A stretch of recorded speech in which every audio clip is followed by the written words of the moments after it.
The chamber was the largest structure Daniel Price had ever seen. It stretched upward for what seemed like miles, carved from living crystal that pulsed with soft blue light. 217 species had sent their representatives to this place, and all of them were watching him now. He was the only human in the room, and he had never felt so alone. Daniel was 53 years old. He had served as Earth's ambassador to the Galactic Concord for 11 years. He had learned to speak 6 alien languages. He had memorized the customs and protocols of dozens of species. He had believed, truly believed, that humanity had found its place among them. Stars. Now he stood at the center of the grand assembly chamber on Valenthos Prime and listened as that belief crumbled to dust. The High Arbiter floated above the assembly, a being made entirely of living crystal. The Shorth had no faces, no expressions that humans could read, but Daniel had learned to interpret the patterns of light that moved through their bodies.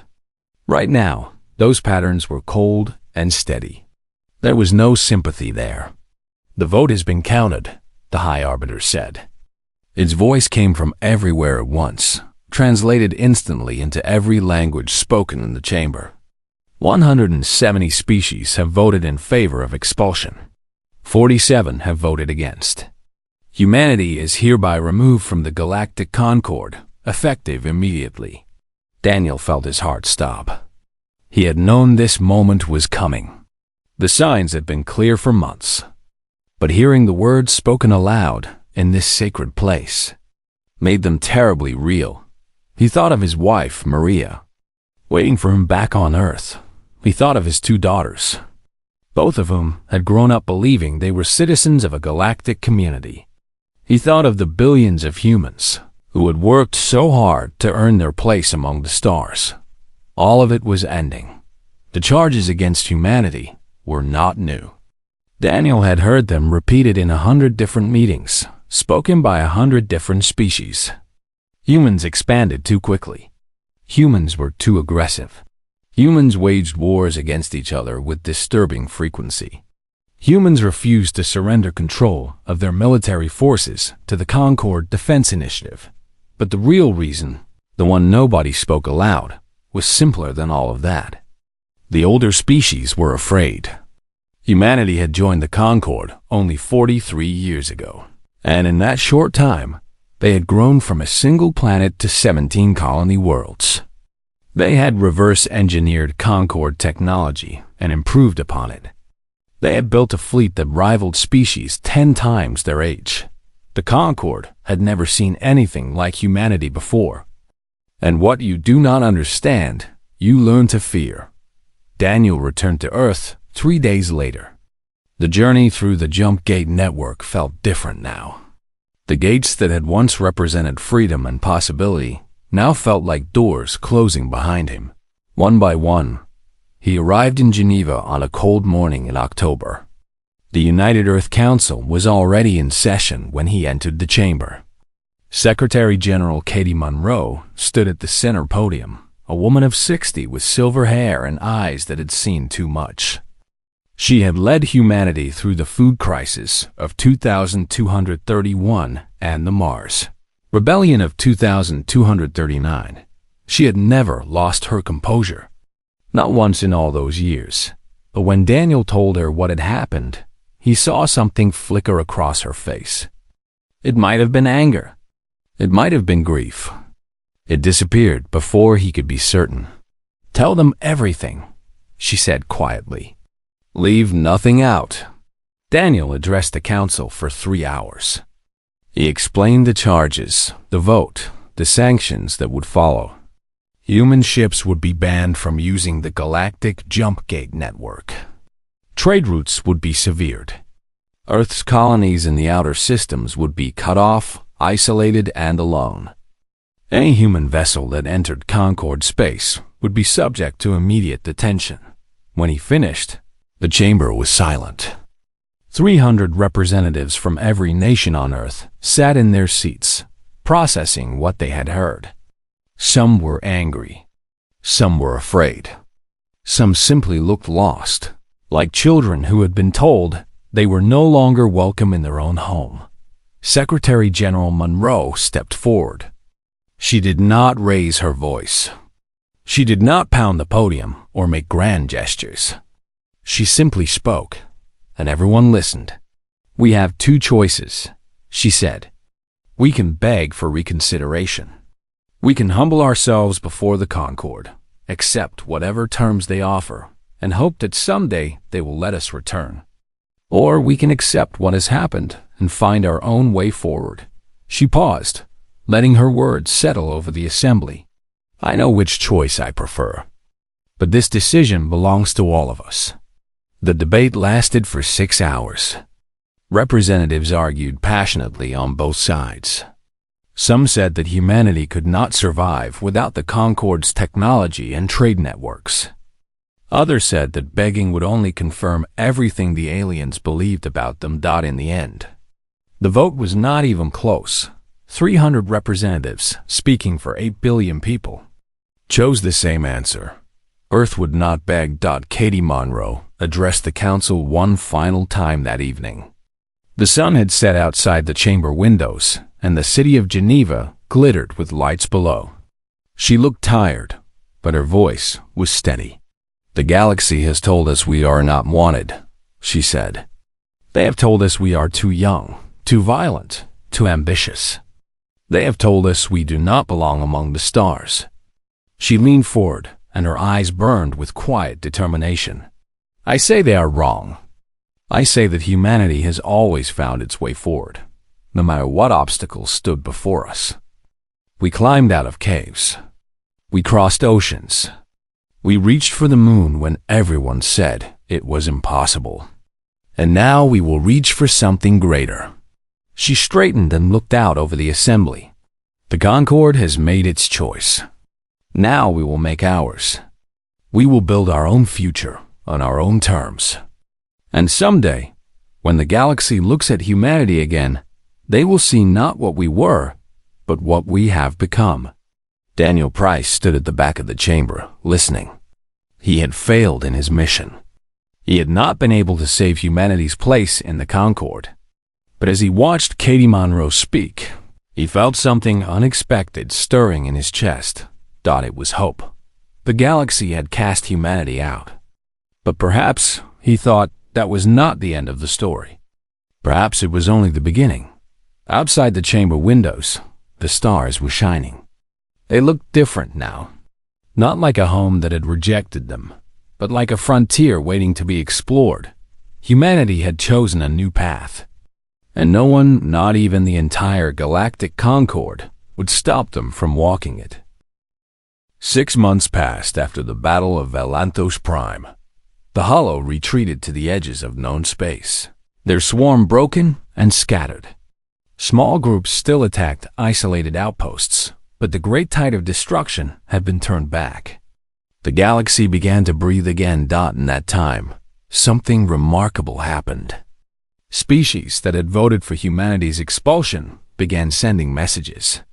Some were formal diplomatic communications, carefully worded apologies from governments that had supported the original decision. Others were personal notes from individuals who had witnessed human sacrifice firsthand. All of them expressed the same sentiment. "We were wrong about you." The Grand Assembly chamber on Valanthos Prime had been repaired. The crystal walls gleamed with fresh light, and the representatives of 200 species once again filled its galleries. But the mood was different now. The old confidence had been shaken. The certainty that had once defined Concord leadership was gone. The High Arbiter floated to the center of the chamber, its crystal body pulsing with patterns of humility that few had ever seen from a Sharath elder. When it spoke, its voice carried to every corner of the vast space. "We gathered today to correct a great injustice," the High Arbiter said. 6 years ago, this assembly voted to expel humanity from our community. We believed they were too dangerous, too unpredictable, too different from ourselves. We believed we were protecting the Concord. The patterns in the Arbiter's body shifted to something that resembled shame. We were wrong. When the darkness came, humanity did not abandon us. They did not demand payment for their help. They simply came, and they fought, and they died beside us. They showed us what true strength looks like. Not the strength of fear and exclusion, but the strength of compassion and courage. The chamber was utterly silent. Every representative was listening. Today, we vote again. Not to expel, but to welcome. We invite humanity to return to the Galactic Concord, to take their rightful place among the stars. The vote was overwhelming. 193 species voted yes. Only 24 abstained, and not a single representative voted against. Ambassador Daniel Price stood in the center of the chamber, the same place where he had received the news of expulsion 6 years earlier. He was older now, his hair streaked with gray, his face marked by lines that had not been there before. But his eyes were clear and calm. He thought about everything that had happened since that terrible day. The exile years. The struggle to survive. The allies they had found among the forgotten species. The Shadow War. The battle that had saved this very world. He thought about Katie Monroe, who had led humanity through its darkest hour and was now too ill to travel. She had sent him with specific instructions. She had trusted him to speak for all of humanity. Daniel took a deep breath and stepped forward. "High Arbiter, honored representatives," he said. "On behalf of the people of Earth and all human colonies, I thank you for this gesture. We understand what it means. We appreciate the courage it took to admit error." He paused, and when he continued, his voice was firm but gentle. "But we must respectfully decline." A wave of shock rippled through the chamber. Representatives turned to each other in confusion. Some seemed angry. Others simply looked lost. Daniel raised his hand, asking for patience. "Please understand. We do not decline out of spite or resentment. We have no desire to punish the Concord for what happened 6 years ago. The past is the past. What matters now is the future." He began to walk slowly around the chamber, making eye contact with representatives from dozens of different species. The Concord is built on fear. Fear of difference. Fear of change. Fear of anything that does not fit the established order. That fear led you to expel us. It led you to expel the Vryn and the Cathari, and dozens of other species over the centuries.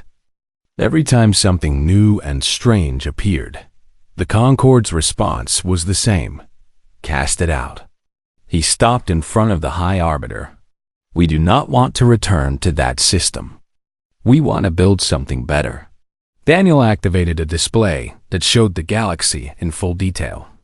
7 points of light glowed brightly, marking the worlds of the alliance humanity had built during its exile. During our years alone, we found others like ourselves. Species the Concord had rejected or forgotten. Together, we formed something new. An alliance based not on fear, but on respect. Not on control, but on cooperation. Every voice matters. Every species has value. No one is cast out for being different. He turned back to face the assembly. "We call it the Galactic Alliance, and we invite any species to join, including members of the Concord. We do not ask you to abandon your old bonds. We simply offer you a choice, a different way of doing things." The chamber erupted in heated discussion. Some representatives shouted objections. Others demanded explanations.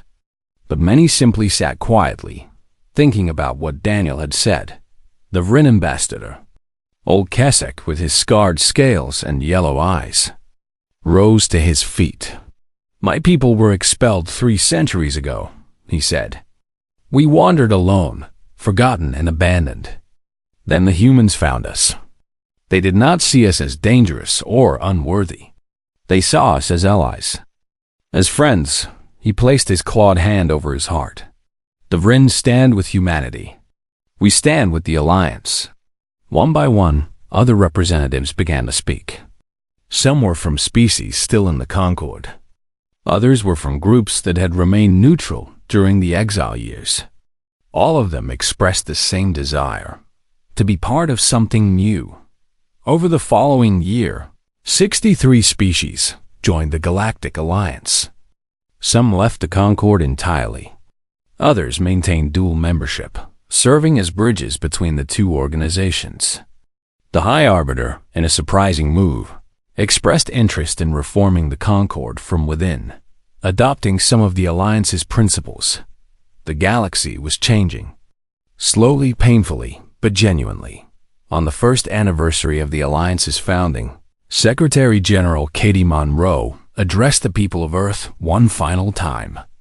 She was 80 years old, her body failing but her spirit unbroken. She spoke from her home in Geneva, surrounded by family and friends. When the galaxy cast us out, she said, they thought they were protecting themselves from something dangerous. In a way, they were right. Humanity is dangerous. We are dangerous to fear. We are dangerous to injustice. We are dangerous to anyone who believes that different means wrong. She smiled, and for a moment she looked like the young woman who had first entered politics 50 years earlier. We were exiled. We could have let that define us. We could have become bitter and vengeful. Instead, we chose to become something better. We chose to prove that compassion is stronger than fear. We chose to build bridges instead of walls. She looked directly into the camera, as if she could see every person watching across the galaxy. The stars are vast and full of wonders.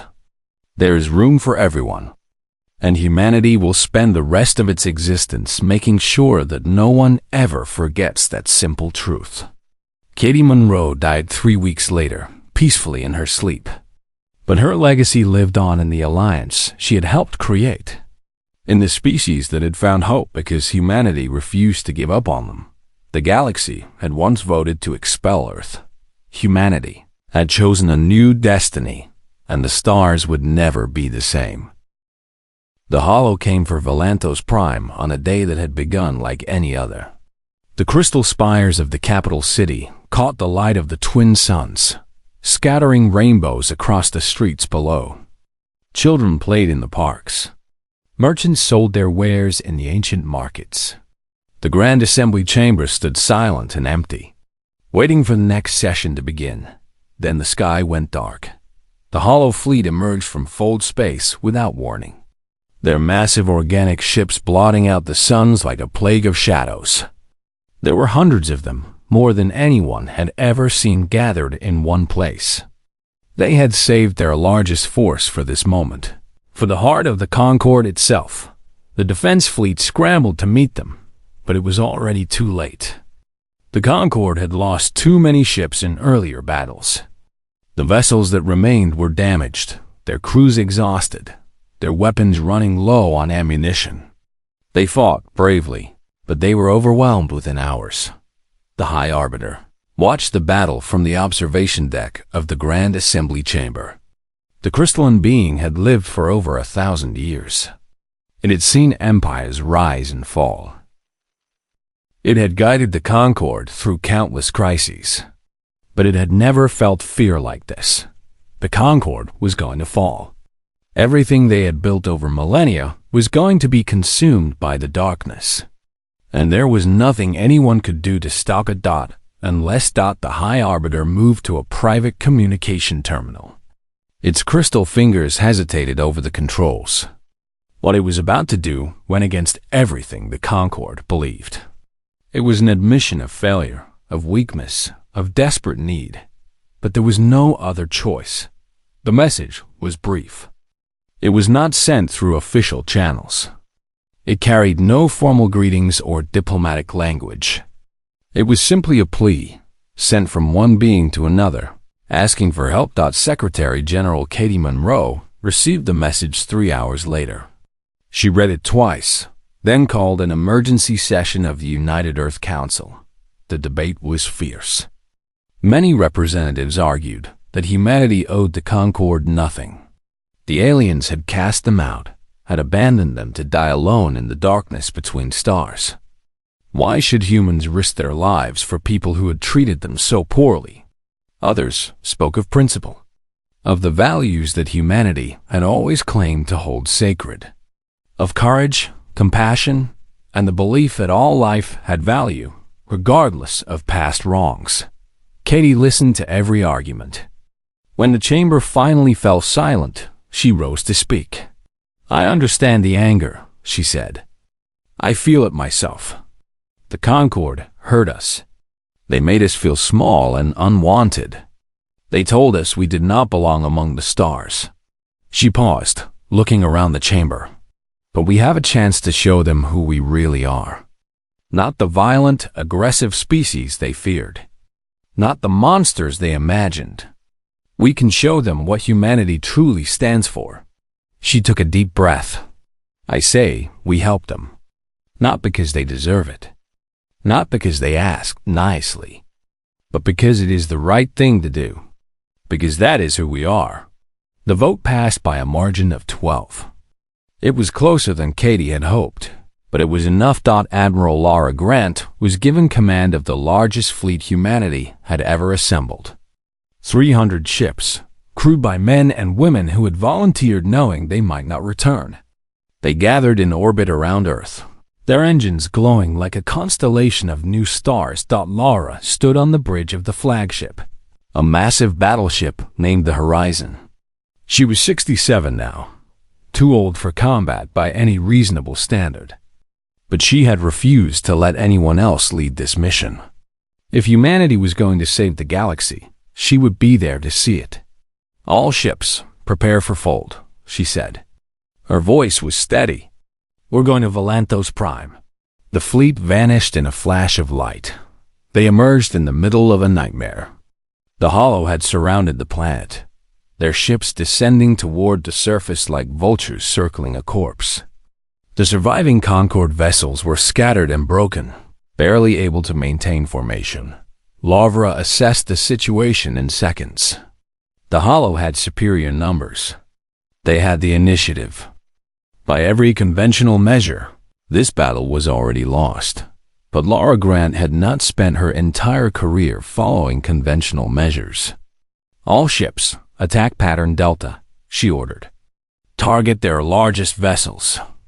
Hit them hard and fast. Make them notice us." The human fleet surged forward, their weapons blazing. The Hollow turned to meet this new threat, their organic hulls rippling with confusion. They had expected easy prey. They had not expected 300 warships dropping out of fold space directly into their formation. The battle raged for hours. Human ships absorbed terrible damage, their new hull plating tested to its limits. Crews fought through fires and hull breaches, refusing to abandon their posts. Ships that lost main power continued firing with backup systems.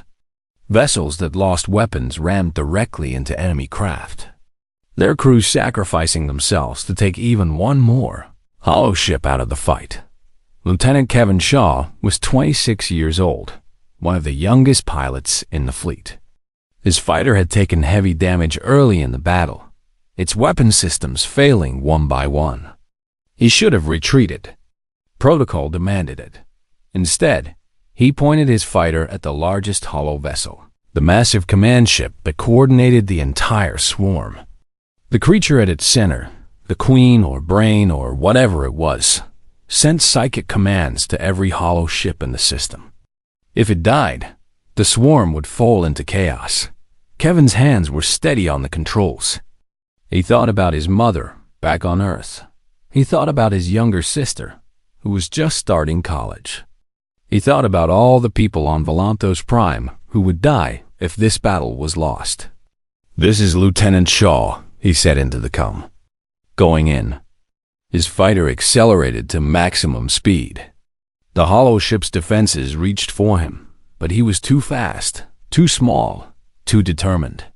He penetrated the outer hull, diving deep into the organic structure. The reactor core overloaded precisely as Kevin reached the central chamber. The explosion was visible from orbit, a brilliant flash of white light that tore the command ship apart from the inside. The effect was immediate. The hollow ships stopped moving in perfect coordination. Their attacks became random, unfocused. The psychic link that had made them so deadly was severed in an instant. Lovrograd saw the opening and seized it. "All ships, concentrate fire," she ordered. "Finish them."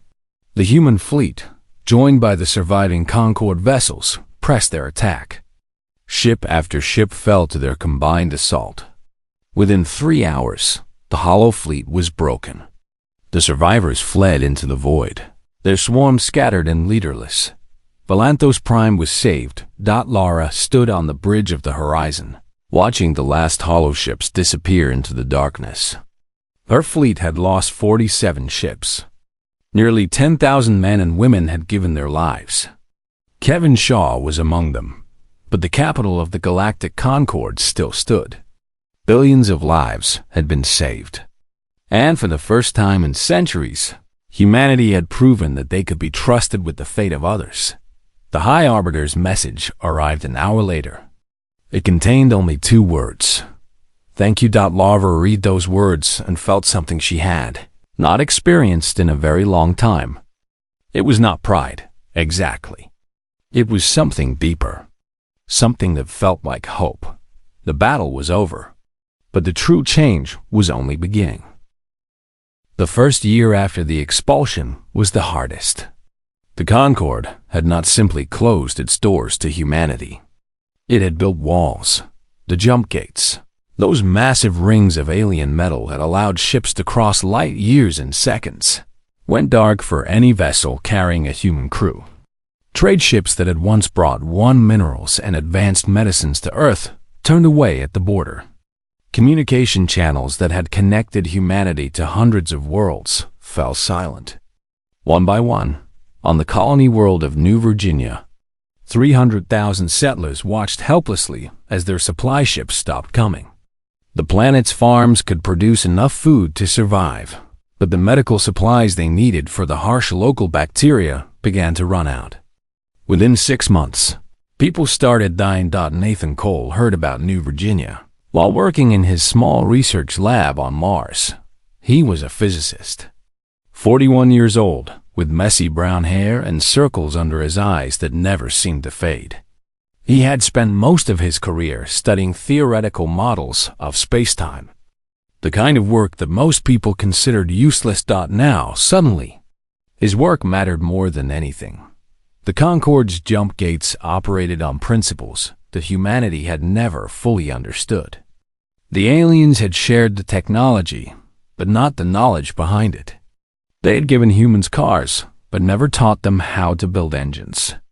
And now that the keys had been taken away, humanity was trapped. Nathan refused to accept that. He worked for 18 months without rest.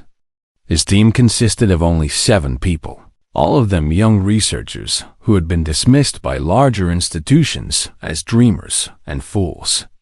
They lived on coffee and determination. They argued constantly. 3 of them quit in frustration. But Nathan kept pushing forward.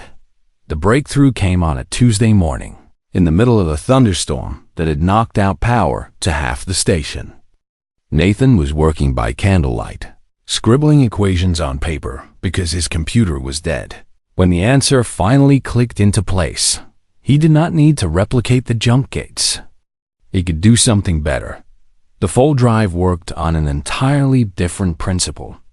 Instead of creating a tunnel through space, it folded space itself, bringing 2 distant points together like bending a piece of paper.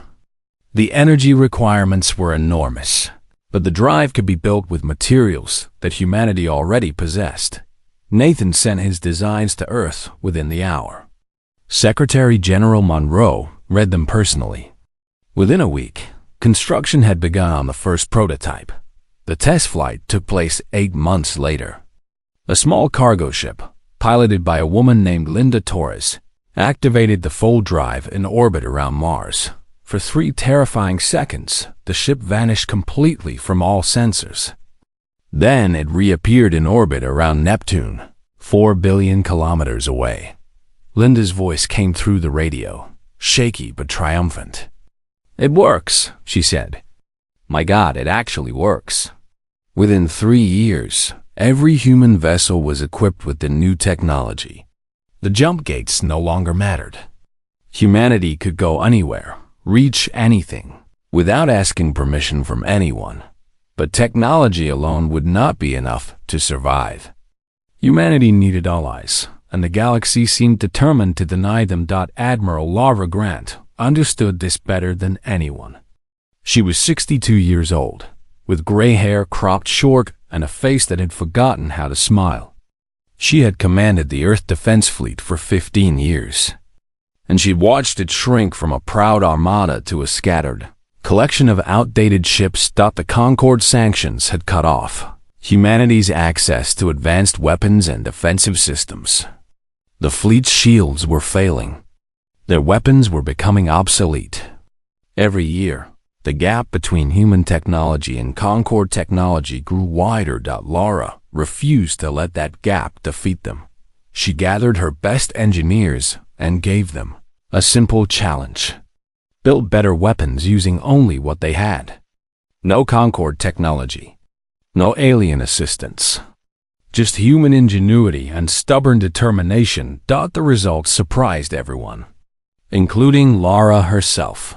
Human engineers developed a new type of hull plating that was lighter and stronger than anything the Concord used. They created missile systems that could track targets through interference that would blind alien sensors.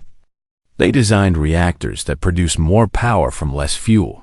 The new ships were ugly by Concord standards. They lacked the elegant curves and glowing surfaces that alien vessels favored. But they were fast, tough, and deadly. And they were built entirely by human hands. Lara named the first new warship the Resilience. It seemed appropriate. While humanity rebuilt its strength, something unexpected happened.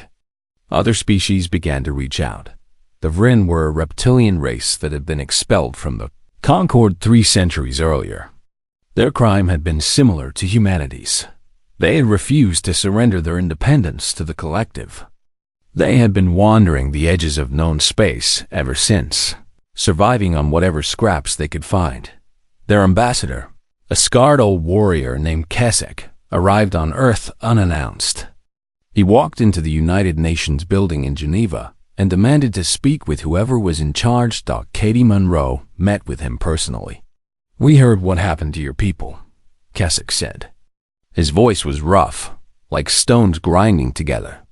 "We know what it feels like to be cast out." He leaned forward, his yellow eyes fixed on the Secretary General. "The Concord fears strength. They fear anything they cannot control. But there are others, like us, species they have rejected or forgotten. We could stand together. We could build something new." Katie studied him for a long moment. She had learned, over her years in politics, to recognize sincerity.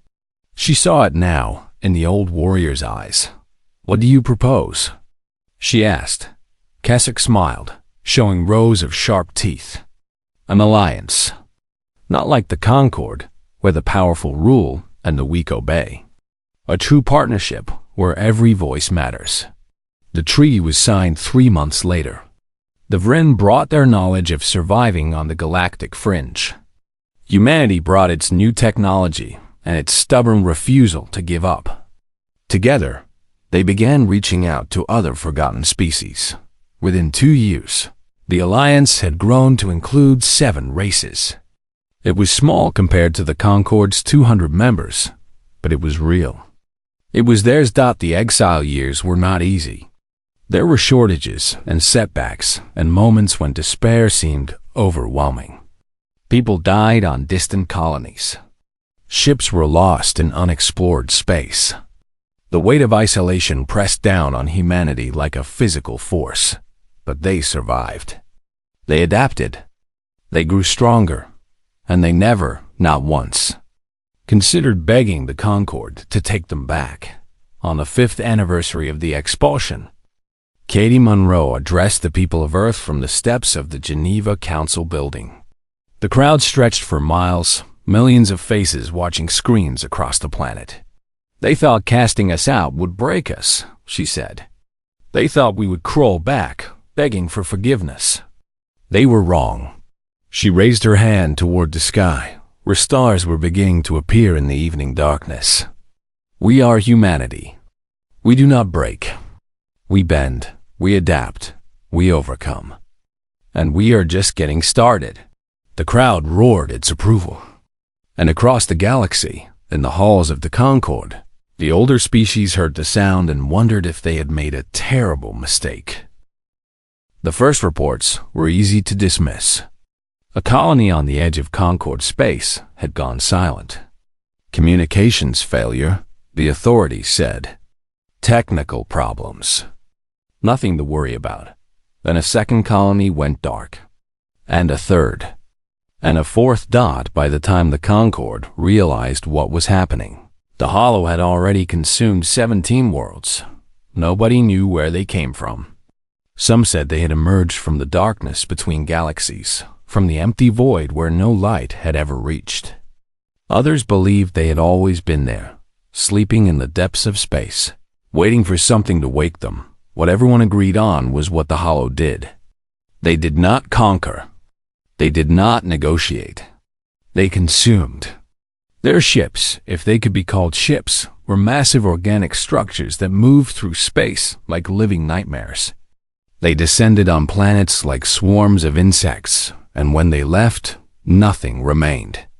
No buildings, no people, no life of any kind. The Concord sent its finest fleet to stop them. 200 warships, carrying the most advanced weapons the galaxy had ever produced, met the Hollow at the edge of a system called Tarvin 4. The battle lasted less than an hour.